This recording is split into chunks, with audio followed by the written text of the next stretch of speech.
வணக்கம் நண்பர்களே, நான் செந்தில்வேல். இது மரபு செல்வமாம் திருக்குறளை நவீன நோக்கில், நவீன பின்புலத்தில் வைத்து, நவீன கவிதையைப் போல வாசிக்கும் ஒரு எளிய முயற்சி. நேற்றைய குறளில் இன்னும் வருவது கொல்லோ, இன்றும் வருவது கொல்லோ, நிறுநலும் கொன்றது போன்றது நிரப்புன்னு சொன்னார். நேற்று என்னை கொன்றுவிட்டு சென்ற வறுமை இன்னைக்கும் வரும்ல அப்படின்னு.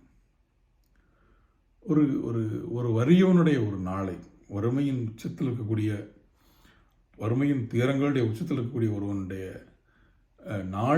ஒரு நாளை எடுத்துக்கிட்டோம்னா, அந்த குறள், நேற்று சொல்லிய குறள், அந்த நாளுடைய துவக்கத்தில் வரக்கூடிய ஆற்றாமை போல் இருக்கு. நேற்று தான் இவ்வளோ கஷ்டப்பட்டோம், இன்னைக்கு இந்த நாளை தொடங்க போகிறேன், இன்னைக்கு மட்டும் இது என்னை தப்ப விட போகுதா என்ன, இன்னும் இன்னைக்கு தான் வரதானே போகுது அப்படின்னு சொல்கிற மாதிரி அந்த குறள் இருக்குது.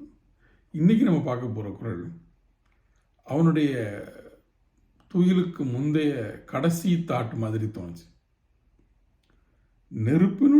நெருப்பினும் துஞ்சலும் ஆகும், நெருப்பினும் துஞ்சலும் ஆகும், நிரப்பினுள் யாதொன்றும் கண்பாடு அரிது.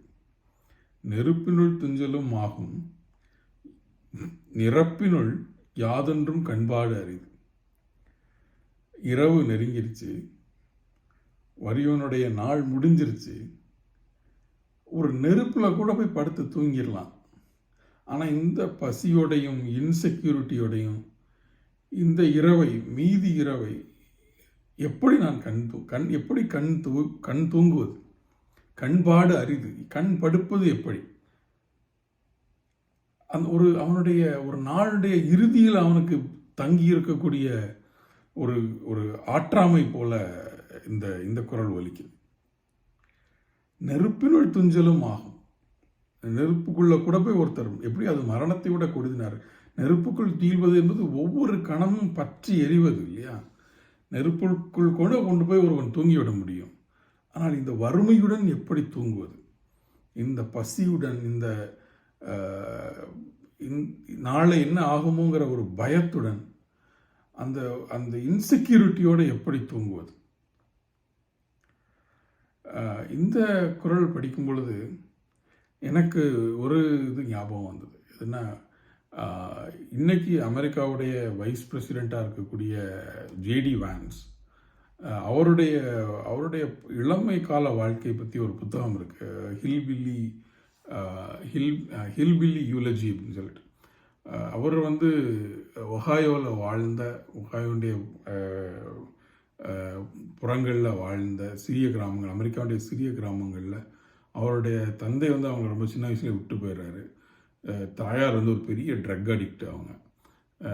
அவங்களோட அந்த வாழ்ந்த காலத்தை அவர் அவருடைய ரொம்ப கொடுமையான சைல்டுஹுட்டை ஒரு புத்தகமாக எழுதியிருக்கிறார். அது அந்த ஹில்பில்லி யூலஜிங்கிற புத்தகம். அந்த புத்தகத்தை பற்றி நினைவு கூறும்போது ஒரு வீடியோவில் அந்த அந்த மொத்த நாட்களுடைய க்ரக்ஸாக ஒரு நாளை சொல்கிறார். அது அவங்க அம்மா ஆல்ரெடி ட்ரக்ஸ் ஏதோ எடுத்திருக்காங்க, எடுத்துகிட்டு இவரை காரில் கூப்பிட்டு போயிட்டுருக்காங்க. பேசும்போது இவர் ஏதோ அவங்கள தப்பாக சொல்லிட்டார், ஏதோ ஒன்று கேட்டுட்டார் அவங்கள்ட்ட, சாப்பாடை பற்றியோ ஏதோ ஒன்று கேட்டார் அவங்கள்ட்ட. அவங்களுக்கு இவர் கேட்டதுக்கு கோவம் வந்துருச்சு. கோவம் காரை ரேஸ் பண்ணிக்கிட்டே போகிறாங்க. நான் இப்போ கொண்டு போய் இந்த காரை இடித்து நம்ம 2 பேரும் சாக போகிறோம்னு சொல்லி பெத்த தாய் குழந்தைய பக்கத்தில் வச்சுக்கிட்டு காரை ரேஸ் பண்ணிக்கிட்டே போகிறாங்க. போகும்போது பயந்து அந்த பையன் காரை கதவை திறந்துட்டு கார்லேருந்து குதிச்சிடுறாரு. குதித்து போலீஸை கால் பண்ணால் போலீஸ் அவனுடைய அம்மாவை முன்னாடி அரெஸ்ட் பண்ணிட்டு போகிறாங்க, சைல்டு அப்யூஸ்க்காக, சைல்டு என்டேஞ்சர்மெண்ட்டுக்காக. இது அவங்க நினைவில் செஞ்ச விஷயம் இல்லை. அந்த தனிமையில் விடப்பட்ட அந்த இரவில் நீங்கள் எப்படி ஃபீல் பண்ணீங்கன்னு கேட்குறேன். கிட்டத்தட்ட 20-30 வருடங்கள் கழித்து அதை பேசும்போது கூட அவரால் அந்த வார்த்தையை முடிக்க முடியாமல் அவருடைய கண் கலங்குது. அந்த அந்த சிறுவனுடைய அந்த பதவதைப்பு இருக்குல்ல, நாளையும் நிச்சயம் இல்லாமல் நடக்கிற நாம் யார் உறவு நினைக்கிறோமோ அவங்களையும் நம்மளால் எதுவுமே பண்ண முடியாமல் முற்றிலும் கைவிடப்பட்ட ஒரு தனிமை இருக்குல்ல, அந்த தனிமையும் அந்த கொடுமையும் தான் இந்த குறள் கேப்சர் பண்ணுதுன்னு எனக்கு தோணுது. நெருப்பினுள் துஞ்சலும் ஆகும், நிரப்பினுள் யாதொன்றும் கண்பாடு அரிது. நெருப்புக்குள்ளே கூட போய் தூங்கிடலாம், ஆனால் இந்த வறுமைக்குள் எப்படி தூங்குவது?